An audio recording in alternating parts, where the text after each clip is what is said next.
Estou farto nessa rua, estou farto sem casas, estou farto neste ombro sem asas, neste estar não estando, do mover não sentindo, do meu ser já não sendo, de querer não querendo.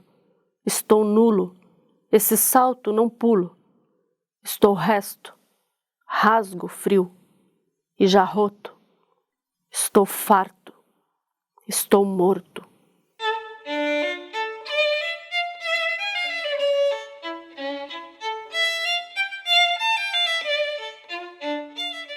O Egas, nas sessões, ele chegava assim, de repente, nem sentava e já pegava as tintas de... nem estava falando comigo. Ele se isolava num ateliê interno e pintava. Só depois que a gente começava a conversar, a brincar, e num determinado momento ele interrompia novamente. Bom, e eu procurei criar um termo para designar isso. O que acontecia com o Egas naquele momento? E aí o termo que me pareceu adequado era palimpsesto mágico. Palimpsesto o papiro no Egito Antigo, vem daí que eles usavam o papiro para escrever e assim por diante. Muitas vezes, por exemplo, nas igrejas, você tem uma pintura e aí, com o tempo, aquilo lá começa a descascar, chega um determinado padre e coloca uma nova camada, outra uma camada. Depois, uma pessoa de arte tira aquelas várias camadas para tentar redescobrir a Santa Ceia lá atrás do Leonardo da Vinci, como se fosse, sabe? Bom, esse conjunto, papiro, chama-se palimpsesto. E eu falei mágico porque quando o Egas produzia, ele considerava o passado, ele considerava o futuro, ele considerava o presente, as emoções, o sentimento, o movimento motor, afinal, inconsciente, consciente, era uma mistura disso tudo que aparecia no palimpsesto. Mágico por isso, não é um palimpsesto fixo. E eu acredito que, nas interpretações, para mim, é uma mistura. Eu não posso falar numa linguagem que o paciente não entenda, porque se ele só entende por palavras. Às vezes até não precisa entender, porque as palavras servem como se fossem caminhões carregando emoções, e a emoção é mais forte do que o entendimento. Então é o conjunto que, para mim, é que se dá o contato. Eu pinto desde criança, sabe? Eu tenho trabalhos que remontam de quando eu tinha 7 anos de idade. Minha mãe era pintora também, pintava. Minha mãe fez belas artes em Salvador, na Bahia. Era uma mulher belíssima fisicamente, foi modelo de grandes artistas na Bahia. E ela me incentivou muito, desde criança. Ela me apresentou Van Gogh, por exemplo, falou: meu filho, este é Van Gogh. E ela falava Van Gogh, porque ela tinha uma pontinha holandesa. Então ela falava, e ela apresentou Van Gogh para mim quando eu tinha 7, 8 anos de idade. Com 12, 13 anos, eu curtia Portinari. Toda criança pinta e a pintura da criança sempre é significativa. Depois, à medida em que a criança vai crescendo, ela vai se afastando. A maioria das pessoas, as pessoas normais, agem assim. Mas eu, como não era uma pessoa normal, continuei. Picasso dizia que a arte é filha da tristeza e de que, no fim da vida dele, perguntaram: mas o que lhe falta ainda desenvolver? O senhor foi ceramista, pintor, escultor. Ele disse: me falta saber pintar como uma criança. Eu não queria ser classificado como normal jamais, mesmo porque os normais não apresentam absolutamente nada de novo. Décadas atrás, eu disse que a pintura, eu declarei que a pintura era a lucidez dos loucos. E essa frase correu o Brasil inteiro e saiu, foi para a Alemanha. Entende? A pintura é a lucidez dos loucos. E eu mantenho ainda essa concepção.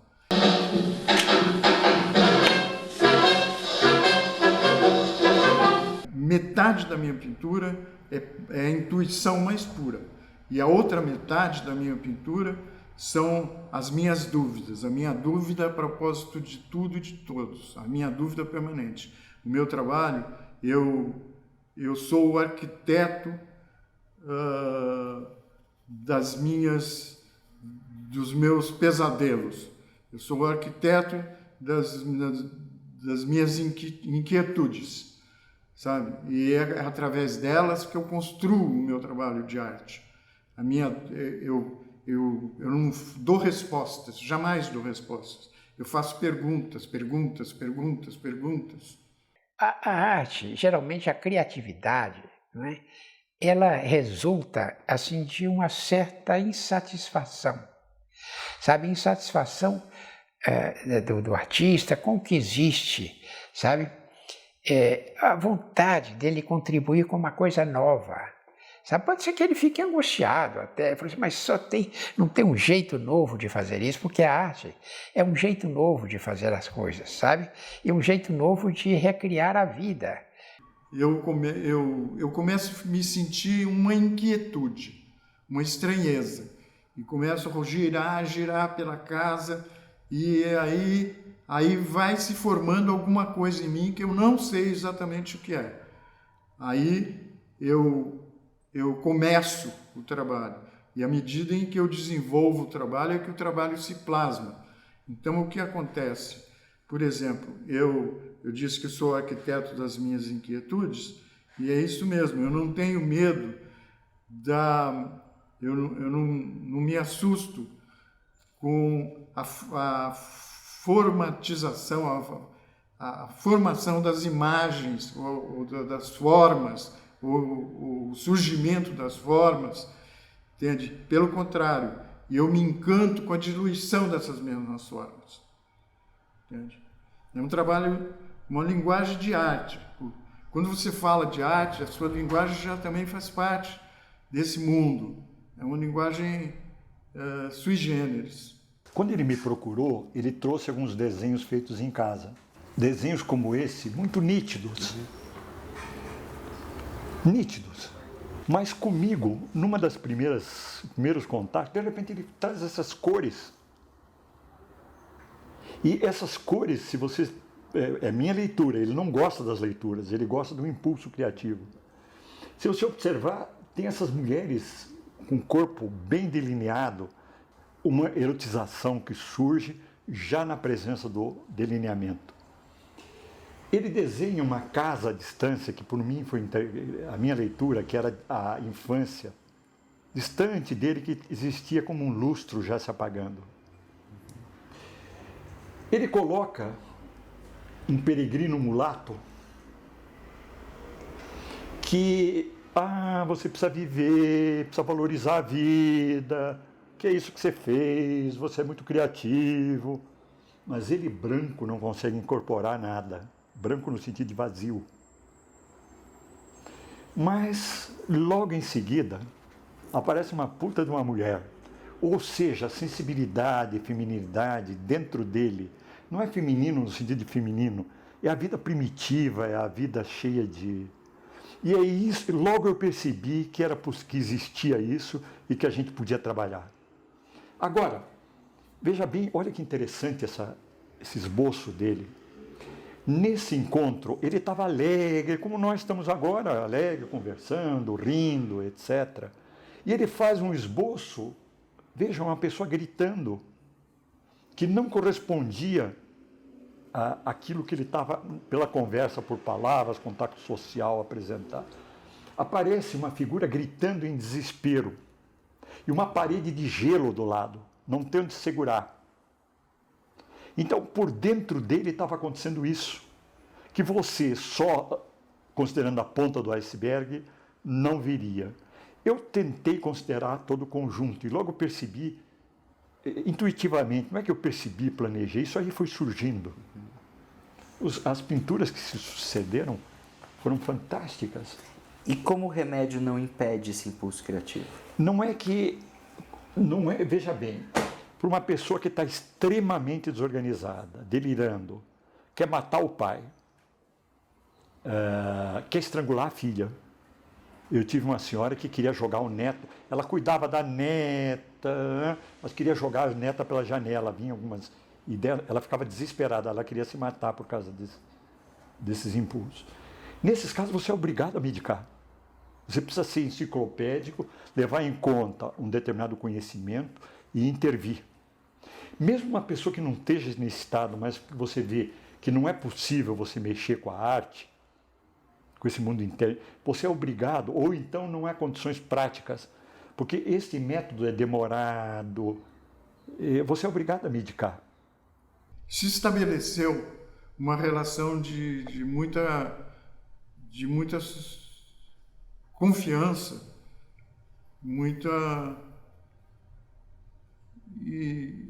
eu digo que nós nos tratamos.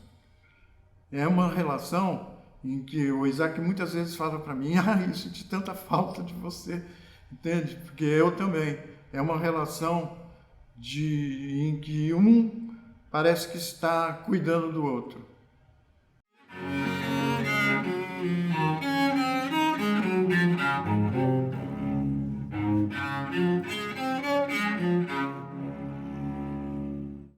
Eu vejo o Isaac oferecendo, desculpe, eu vou usar a palavra, mas explicitar, oferecendo continência para o Eggers e interpretando com palavras o que ele fez com traços. Mas há, por assim dizer, uma condição prévia. Desculpe, agora eu vou, como é que eu diria, dizer as palavras com todo o respeito. Eu senti que o Isaac gosta do Eggers. Há um denominador afetivo que deve existir também na análise. Quer dizer, o analista que não gostasse do seu paciente, querendo ou não querendo, acabaria mandando-o embora, ou criando um clima em que ele não poderia ser ele mesmo. Daí a palavra que eu acabei de usar, concórdia, que é, do ponto de vista mais elaborado, a definição de verdade em psicanálise. Verdade em psicanálise é concordância. E essa palavra significa os corações estão de acordo. Eu vi como o Eggers gosta do Isaac e o Isaac gosta dele. Gosta entre aspas, quer dizer, um acolhimento afetivo. E isso é indispensável na análise.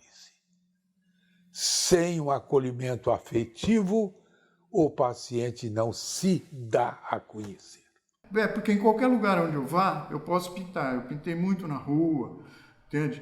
Mas ali com ele é um colóquio muito interessante, porque eu tenho no Isaac um interlocutor que representa todos os outros interlocutores. Entende? Ele é o mais representativo interlocutor. Então, eu estou pintando, eu não pinto segundo o que o Isaac fala. Talvez seja até o contrário. Eu nunca penso que eu estou numa sessão de terapia. Eu não penso.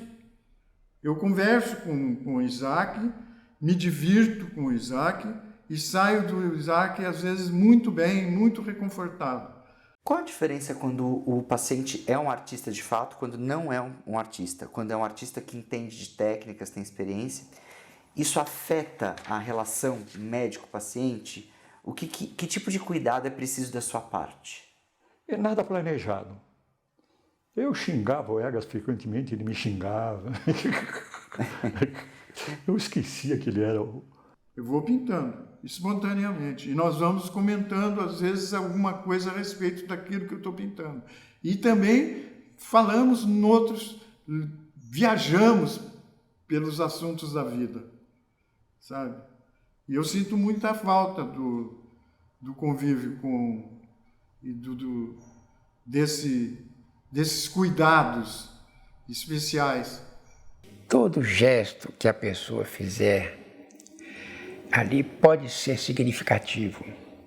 Todavia, eu acho que o gesto de um artista como Egas é diferenciado, porque aquilo faz parte da cultura dele, sabe? Então, a interpretação provavelmente é diferente, sabe? É diferente porque ele está mais preparado para fazer aquilo, né? Aquilo é aquilo que ele faz normalmente. É um trabalho especial de criação, não é? Que ele está fazendo naquele momento. Ele é um pouco artista e, ao mesmo tempo, é um pouco paciente. É um processo que ele deve estar aprofundando e sistematizando, né? Porque a ciência procura sistematizar as coisas, né? Enquanto a arte libera total, né? Qual é o limite da relação entre você e o Egas, por exemplo? Quando é que você começa, quando é que ele termina? Quando é que... Entende? Precisa ter uma ética. Isso que eu quero saber. A ética não precisa ser falada. Olha, pode isso, não pode aquilo. Isso precisa aparecer no próprio relacionamento. Limites. Não precisa falar sobre isso. Eles são criados no contato. Vai estabelecendo. Vai estabelecendo. E, na verdade, intuitivamente, se por um acaso a pessoa tenta me matar, eu seguro ela. Eu sempre falo que se um paciente se aproxima da janela e quer se sugar, eu seguro ele. Se você me perguntar, mas ele não tem direito a se matar, eutanásia. Até tem, mas não sei por que eu seguro ele. É uma coisa embutida dentro de mim que me faz segurar. Engraçado, porque esse exemplo se a pessoa for se matar, ou se na situação violenta, e se for sexual? Também pode ser violenta, né? Pode. E se for sexual? Quando o contato é mais íntimo, precisa ser alguém que tenha se tratado para ser o terapeuta. Ele precisa se conhecer, ele precisa... Por exemplo, eu olho pessoas, etc. Às vezes surge uma erotização dentro de mim que eu acho que faz parte do primitivo. Se eu desse corda a isso, surgiriam situações em que eu inteiro não estou concordando. Entendo. Aliás, isso causa um grande sofrimento. Na maior parte das vezes eu saio muito bem. Eu saio me sentindo muito bem. E eu sinto falta da sessão. Agora, em outras ocasiões, eu não me sinto tão bem. Depende, sabe? É como viver, é uma vivência. Nós estamos convivendo e vivendo mesmo. Na arte não pede compreensão, né? Ela pede interpretação. Mas compreensão mesmo, não. A pessoa compreender exatamente o que está acontecendo, não. Cada pessoa tem uma interpretação. E a compreensão, a palavra compreensão pode surgir como decorrência dessas interpretações, mas a compreensão pura e simples não existe. Porque a interpretação, ela pode enquadrar, fechar. E aí vem aquela frase também novamente o Egas, né? Como ele está presente. O homem procura a forma que o deforma, mas ele não se conforma. Então, a interpretação, ele pode ser essa forma. Mas a interpretação, ela pode ser um sonho. Dependendo de como você constrói essa interpretação. Ela pode abrir ao invés de fechar. Eu tropeço nos fantasmas. Eu cultuo muito esses fantasmas, porque eles alimentam o meu trabalho. Existe uma fantasmagoria, porque eu trabalho muito com meus pesadelos, com meus sonhos, mas meu sonho não é um sonho que eu sonho dormindo. O que eu sonho é acordado na frente do quadro. Eu acho que pintar é um ato de sonhos, um ato de sonhar também. Pintar e sonhar são análogos. Não que seja que esse sonho se traduza por uma coisa voltada exclusivamente para ser feliz ou coisa assim. Não, nada disso, não. Um sonho mesmo com todos os seus pesadelos e todas as suas atrocidades.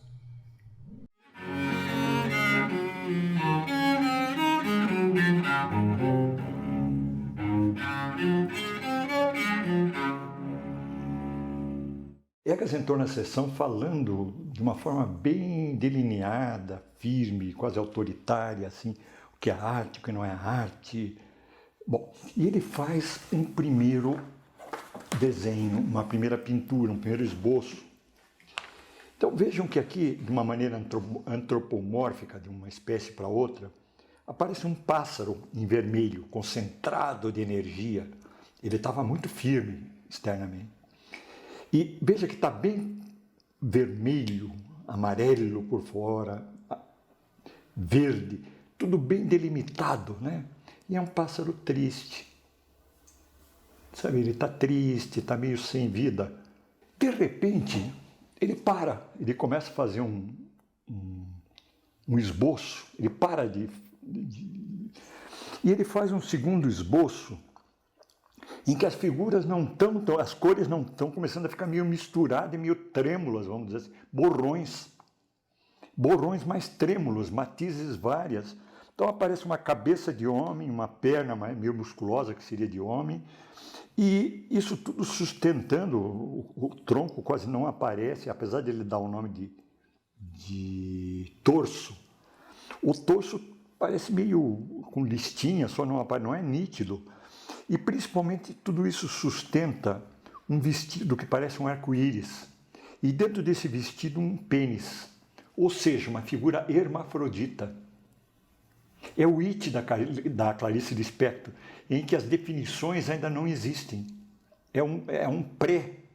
E finalmente ele faz um último em que, vejam que aqui há um tremor contínuo. As cores são vibrantes. É como se o arco-íris tivesse aumentado a dimensão. Não há limites. Quase, as bordas quase se transpõem. E aqui em cima, o Egas não gosta quando eu faço isso, ele acha que é tudo impulso, nós temos um pássaro, está vendo o bico do pássaro? Mas é um pássaro amarelado, cheio de energia, não está mais aprisionado, se ele quiser ele voa. Não é o pássaro prisioneiro, triste, cumprindo tarefas só do primeiro. É um pássaro que pode voar, que pode viver, pode se sentir vivo. E aí ele faz vários outros esboços na mesma sessão, e ele considera muito importante que para que tudo isso aconteça não é aleatório. Dentro, provavelmente, da mente, precisam se formar delineamentos, organizações, estrutura. Segundo o Damasio, mapas que representem, que se estruturam. Então precisa de um ritmo. Quando você perguntou de técnica, não é uma técnica exata, veja, não é um mas é uma técnica de mistura de cores, mas é um ritmo. Quando você vê uma obra de arte, para mim acontece de uma outra forma, mas usualmente os normais, quando veem a obra de arte, eles ficam muito emocionados com aquilo. Eles entram num estado de êxtase, de encantamento, de sublime, sentir o sublime.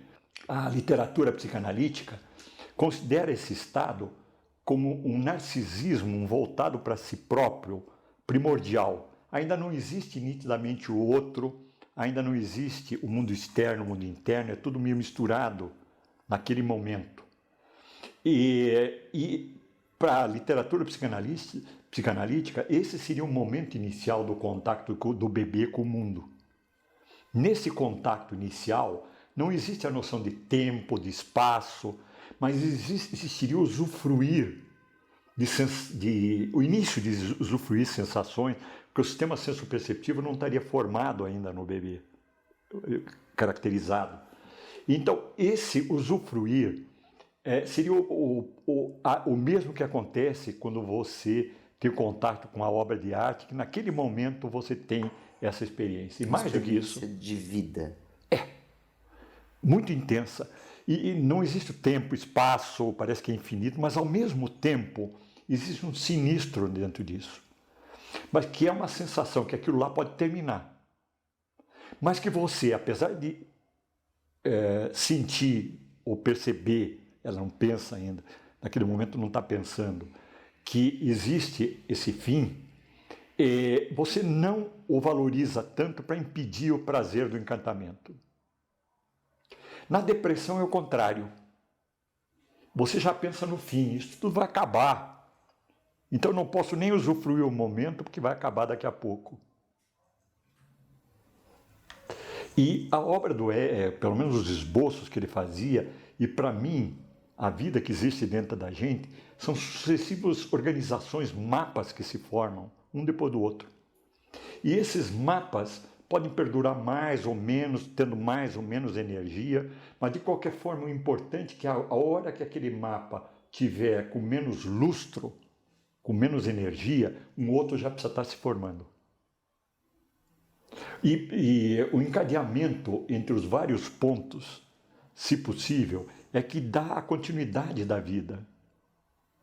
A Aletheia, dentro deste contexto, a Aletheia se opunha, mas era próxima do rio Lete, que é o rio do esquecimento, que é o rio do erro, do engodo, da doxa, que eles chamam, os antigos chamavam de doxa, que é da opinião. Nós podemos dizer que é o rio que diz aquilo que nós achamos que é a nossa opinião sobre nós mesmos, a nossa opinião sobre o mundo. Na Lete, né, de onde vem a palavra letal, né, as musas podiam inspirar quando elas conseguiam fazer essa filtragem. Nós também precisamos ter uma filtragem daquilo que é imaginário nosso, porque às vezes o nosso imaginário, que é o nosso mundo de fantasia, não tem nada a ver com o paciente, que é aquilo que o Isaac contou, que ele estava vendo 1000 coisas no trabalho do Egas, e que o Egas não estava concordando com aquilo. A gente foi fazendo o teste de Rocha em cima do trabalho do paciente. E o Egas falou, não é. Né? Porque ele estava envolvido numa atividade lúdica. Então, a arte tem a ver com o lúdico, eu acho. Ela tem a ver com o brincar. E aqui eu lembro o meu querido Winnicott, né, que escreveu O Brincar é a Realidade, né? Porque no brincar nós transformamos a realidade, como na arte, né? Nós transformamos, nós criamos um outro mundo. E através da arte nós podemos, isso é Winnicott, deixar uma dor intolerável numa dor tolerável. Isto já é muito.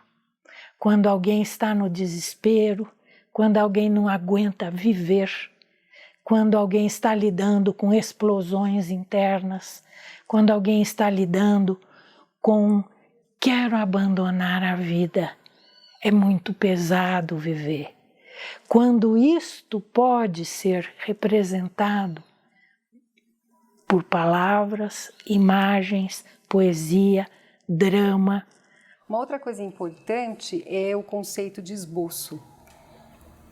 Por que o Isaac criou o palimpsesto mágico? Esse conceito foi justamente para designar os esboços do Egas Francisco, porque eram tantos, eu acho que são quase 500 esboços. Então, assim, foi uma maneira de designar esses esboços, esses documentos para o palimpsesto. E o conceito de esboço.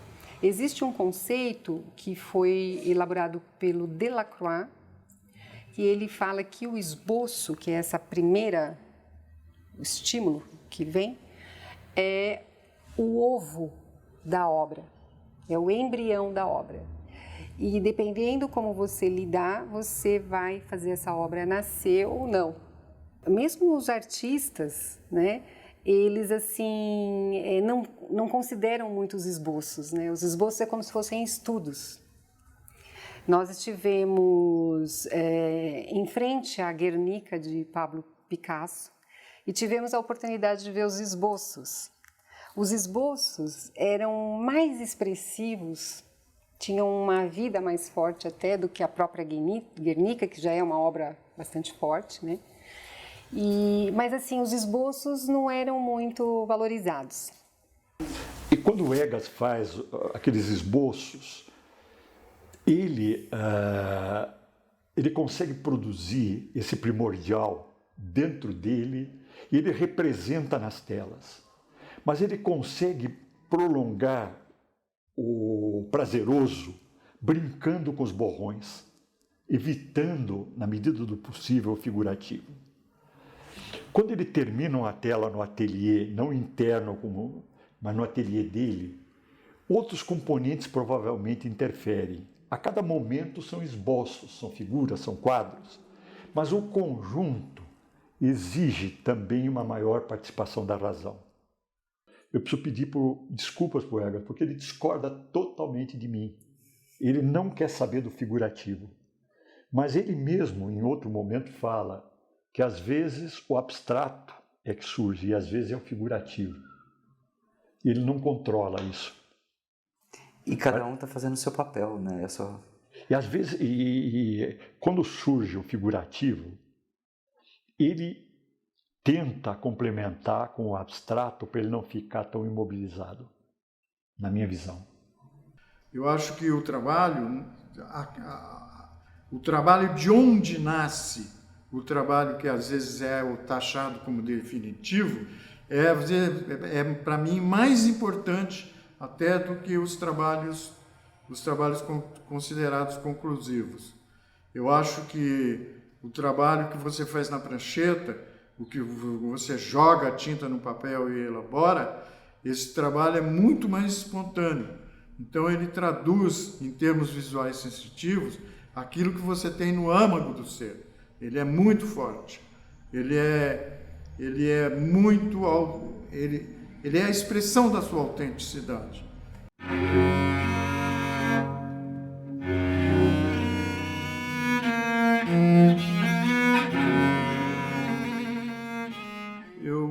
Lentamente, eu fui encarando de frente a situação, porque eu tinha medo, um temor, um terror de refletir a propósito de tudo que tinha me acontecido. Entende? Depois eu aprendi a lidar com esses fantasmas, com esses monstros de uma maneira mais quase lúcida. Não pode ficar lúcido, senão estraga tudo. O que leva uma pessoa ao suicídio? Complicado. Eu tenho um paciente muito interessante que a gente tem acompanhado. Ele é meu paciente clínico, ele faz terapia com uma outra pessoa. E para esse paciente em particular, veja bem, eu acompanho clinicamente, ele é medicado, mas não tem resultado nenhum esse tratamento antidepressivo, ou muito pouco. Ele tem carreira universitária, muito inteligente, a inteligência dele me supera, conhece filosofia profundamente. E esse paciente, então, nessa época, com as medicações que eu tentava introduzir, não melhorava. E ele me procurava, apesar de eu ser psiquiatra clínico e não terapeuta, e eu o estimulava nesse sentido com contos, com poesias, que aparentemente não faziam parte do mundo dele naquele momento. Bom, nisso tudo surge uma medicação. E essa medicação já era utilizada na Europa, nos Estados Unidos, e não era utilizada aqui ainda no Brasil. Eu, como psicofarmacologia, diante do sofrimento dele, comecei a aplicar. Nesse último mês, ele não mais me procurou. A criatividade dele, que me fazia procurar toda hora, ele vai ter consulta comigo nos próximos dias, provavelmente ele vai querer só o remédio. Porque o sofrimento dele era tão grande, que inclusive, apesar da arte, ele achar legal, gostar, mas o sofrimento que acompanhava era tão grande, que ele preferiu a medicação que a arte. Coisa que Egas não faz sentido nenhum isso. Foi uma tentativa de suicídio. Agora, eu saí, um suicídio malogrado é um fracasso. É um fracasso, porque quando você tenta se suicidar, você quer morrer. Entende? Eu não quero morrer de Covid, sabe? Sufocado, sem ar, com os pulmões falhando. Isso eu não quero. Mas morrer, eu sei que eu vou morrer. Todo mundo vai morrer. Agora, eu antes, naquele momento, aquele episódio que eu vivi, foi um momento muito difícil da minha vida, logicamente, porque eu me atirei de cabeça, então, e é isso. Para mim, suicídio é quando aquele funcionamento cerebral, mental, desorganizado, aquelas milhões de interconexões ficam ou muito desorganizadas, o que torna um sofrimento insuportável, a pessoa se joga do prédio num impulso, num momento de grande sofrimento devido à desorganização. Ou então, ela se anestesia, ela entra dentro de uma bolha, e nessa bolha ela aparentemente não sente mais nada, mesmo sem remédio. Mas tem alguma coisa dentro dela que se forma uma ideia fixa, que talvez até provinha no momento de desorganização, para se matar. Então, mesmo aparentemente sem bagunça, sem agitação, ela planeja cuidadosamente a forma de se matar. Agora, isso não impede que você estude serotonina, etc., e veja uma maneira de tentar ajudar aquela pessoa. Mas esse, para mim, é um mecanismo subjacente que, pelo menos em alguns casos de depressão, aconteceria. Eu estava comentando sobre contactos onde apenas a racionalidade está presente. A razão, o conselho, você deve viver, deve ter esperança, procure a igreja. Se essa procura não for acompanhada de sentimentos e emoções, pode ser que até o segure por um tempo, mas a bagunça pode voltar, a bagunça por dentro. Nós todos somos mortais. E o conflito entre pulsão de vida e pulsão de morte não se resolve com a negação da morte. Não é negando a morte, não.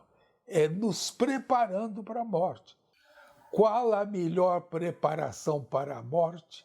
A qualidade da vida. Não é se deixando morrer aos poucos.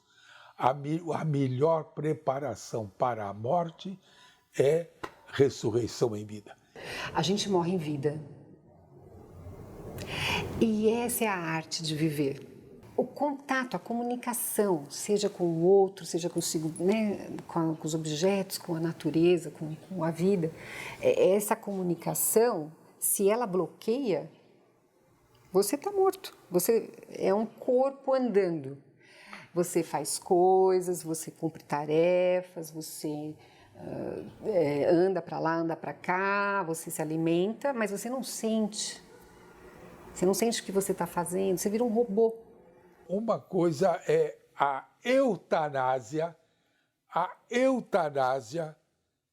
como um ato de saúde mental, outra coisa é o suicídio. Nietzsche teve essa fantasia. Se eu me matar, eu acabo com todos os meus problemas. O suicídio é a grande solução. Loucura! Mas o Nietzsche chegou a pensar nisso. Eu acho que eu tive um branco. Logo no começo eu tive um branco. Eu não conseguia pintar. Aí depois eu fui recuperando. Principalmente através das aquarelas mesmo, que eu voltei a pintar no ateliê e tudo mais. Entende? É um processo de salvação. O que é a arte? Eu vou dizer que a arte é colocar o corpo no nível do espírito, ou então colocar o espírito no nível do corpo. Corpo e mente. Aliás, já que nós falamos assim, só para não perder a oportunidade, nós sempre distinguimos 3 momentos: corpo, mente e espírito. Soma, psique, pneuma. real, imaginário, simbólico. Mais ou menos a arte aceita o triplo desafio, né? O corpo, a mente, o espírito. E o Isaac me ajudou bastante mesmo a superar esse problema. E no caso do Egas, que era um artista que estava sem pintar, foi um chamamento à vida, um chamamento através da pintura, que ele fazia ali, que não tinha a menor intenção de ser arte, era lúdico. E ele tinha alguém que dava um retorno para ele. Nem sempre ele concordava, o que também é muito bom. Se você está sempre de acordo com o analista, tem alguma coisa que não está funcionando bem. É bom que tenha esse não acordo, porque ele estava ali se constituindo como uma pessoa que queria viver e que queria continuar produzindo, porque essa é a vida dele, esse é o trabalho dele. Ele e o trabalho dele se identificam. Ele não é visto sem... A categoria artista plástico tomou tão conta da maneira como ele se vê, né, que ele precisou de um distanciamento para poder falar da pessoa do Egas. Porque senão nós ficamos só com o artista. E esse lugar da pessoa é fundamental para que possa ser preservado, né? Quando a Júlia Kristeva fala uma coisa muito boa, ela diz assim: quando o inigualável aparece, nós iniciamos uma análise. A obra não morre, só o artista que morre. O artista morre mesmo.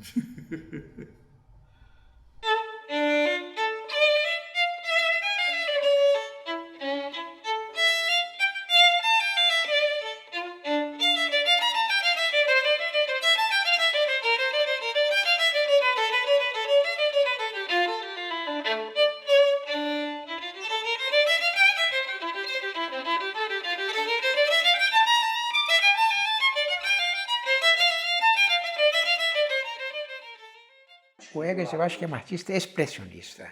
É um artista vigoroso, não é? Um artista exacerbado, sabe? Eu, às vezes,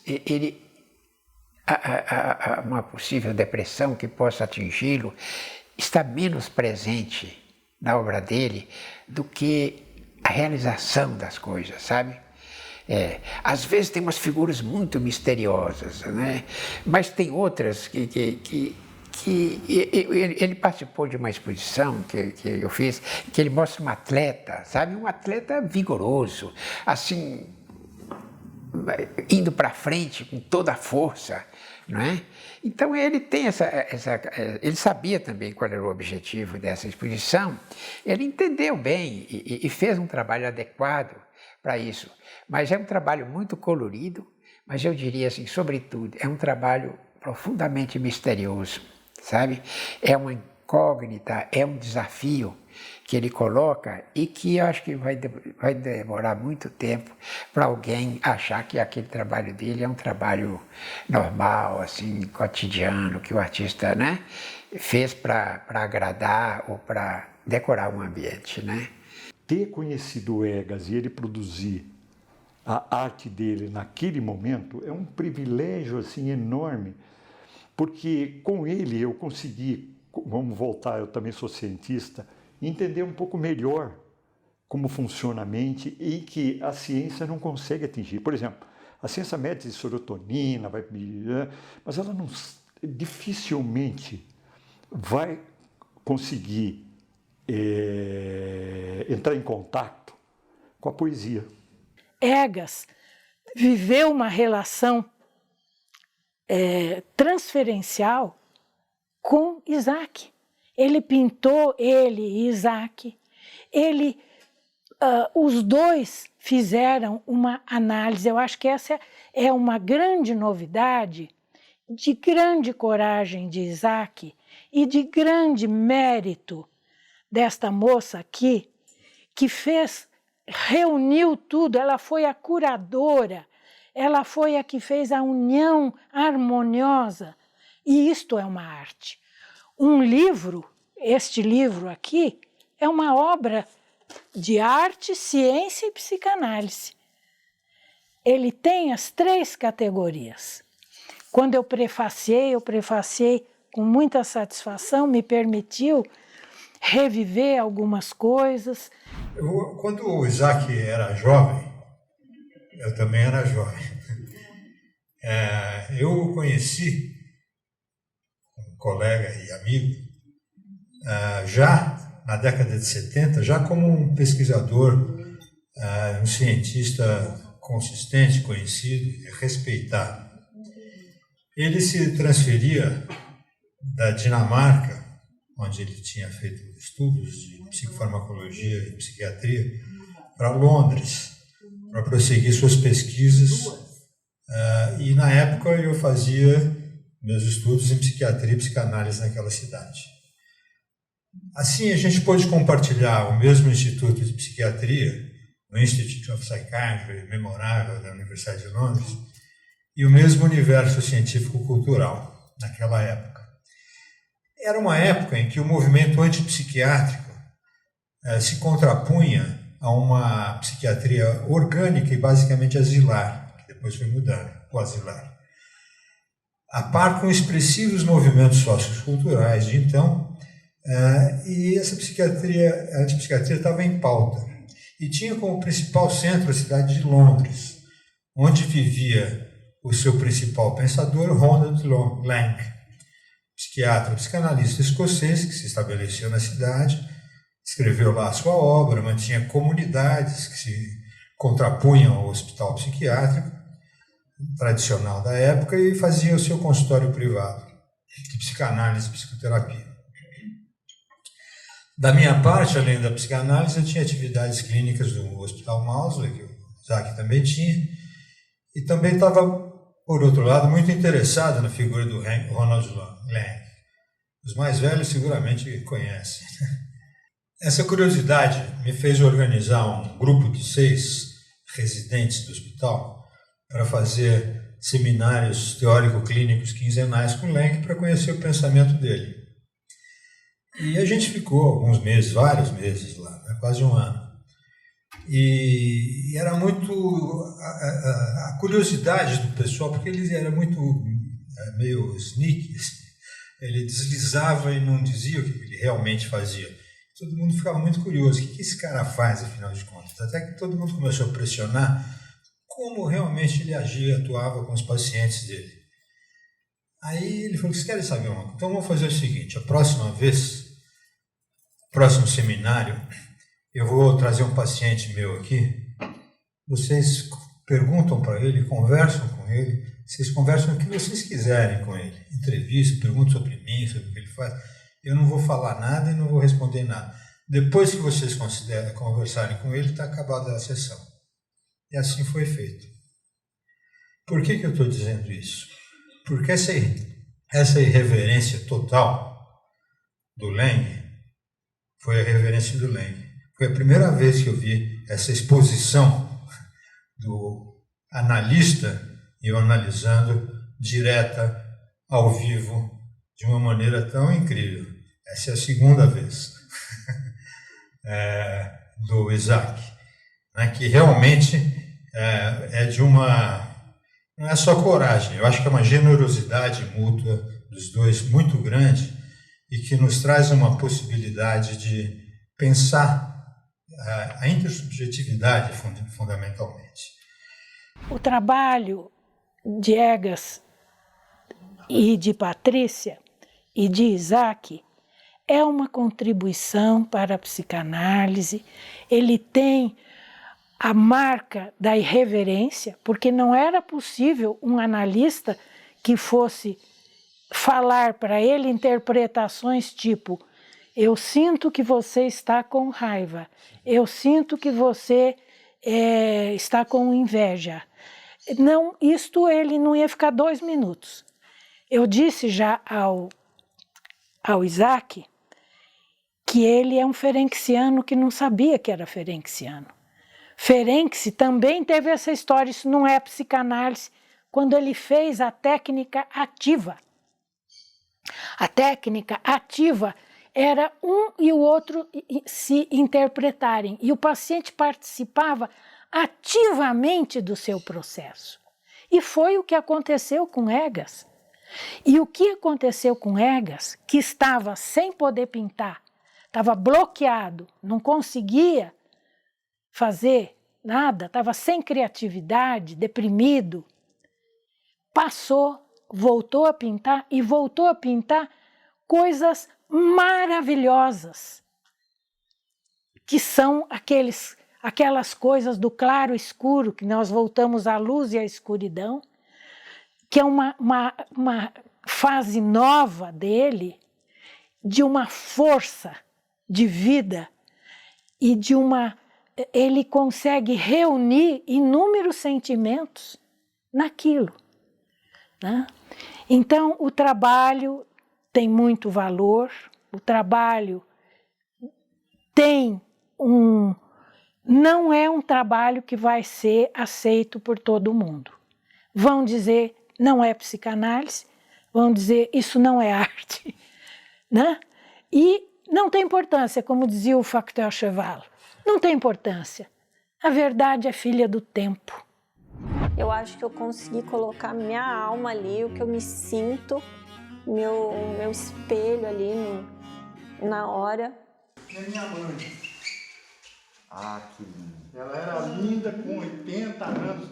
Ela morreu com 94 anos, ela não tinha uma varize, ela nunca teve, ela teve 9 filhos. Ela foi um fenômeno, essa mulher. Esse é meu pai. Só que ele tinha olhos verdes. Um dia, eu subindo no elevador, eu entrei no elevador, olhei e falei, o senhor é o Portinari, né? Ele falou, sou. Aí caiu, derrubei tudo no chão quando ele falou que era Portinari. Aí ele ajudou a pegar, aí viu os desenhos e falou, vê-se que você é do ramo.